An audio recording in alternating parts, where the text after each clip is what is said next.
সালামু আলাইকুম। নতুন একটি ভিডিওতে আপনাদের সকলকে স্বাগতম জানাচ্ছি। আমি নূর ইসলাম, এক্সিকিউটিভ ইঞ্জিনিয়ার টেকনোফাস্ট লিমিটেড। আজকে আমরা পাওয়ার ফ্যাক্টর সম্পর্কে জানব। পাওয়ার ফ্যাক্টর কি, পাওয়ার ফ্যাক্টর কত প্রকার ও কি কি।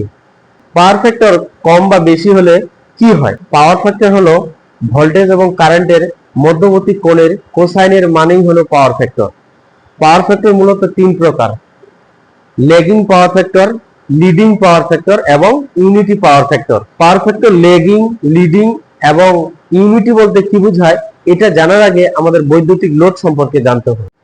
বৈদ্যুতিক লোড তিন প্রকার: রেজিস্টিভ লোড, ইন্ডাকটিভ লোড এবং ক্যাপাসিটিভ লোড। এখন রেজিস্টিভ লোড বলতে বোঝায় যে সকল লোডের রেজিস্ট্যান্স বেশি থাকে তাকে রেজিস্টিভ লোড বলে, যেমন ফিলামেন্ট বাতি, সোল্ডারিং আয়রন, হিটার ইত্যাদি। ইন্ডাকটিভ লোড বলতে বোঝায় যে সকল লোড কয়েল দ্বারা গঠিত তাকে ইন্ডাকটিভ লোড বলে। ইন্ডাকটিভ লোড ইন্ডাস্ট্রিতে ব্যবহার করা হয়, যেমন induction motor, compressor machine, fan ইত্যাদি। ক্যাপাসিটিভ লোড বলতে বোঝায় যে সকল লোড ক্যাপাসিটর দ্বারা গঠিত তাকে ক্যাপাসিটিভ লোড বলে।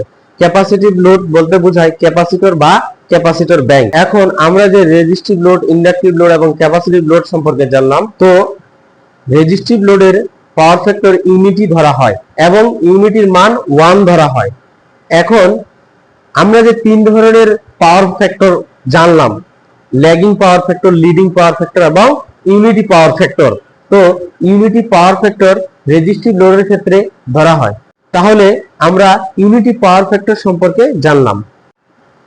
ইন্ডাকটিভ লোড, এই ইন্ডাকটিভ লোডে পাওয়ার ফ্যাক্টর ল্যাগিং হয়, অর্থাৎ ইন্ডাস্ট্রিতে যে সকল লোড আমার চলে এর পাওয়ার ফ্যাক্টর কি হয়? ল্যাগিং হয় অথবা কমে যায়। তাহলে আমাদের যে প্রশ্ন ছিল পাওয়ার ফ্যাক্টর কম বা বেশি হলে আমাদের কি হয়, একটি এক্সাম্পলের সাহায্যে আমি উত্তরটা দেওয়ার চেষ্টা করি। আমরা জানি ইন্ডাস্ট্রিতে পাওয়ার ফ্যাক্টর 0.8 ধরা হয়।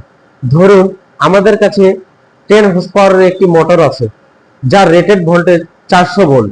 এই মোটরটিকে একবার পাওয়ার ফ্যাক্টর 0.7 দ্বারা রান করব, আর একবার 0.9 দ্বারা রান করব।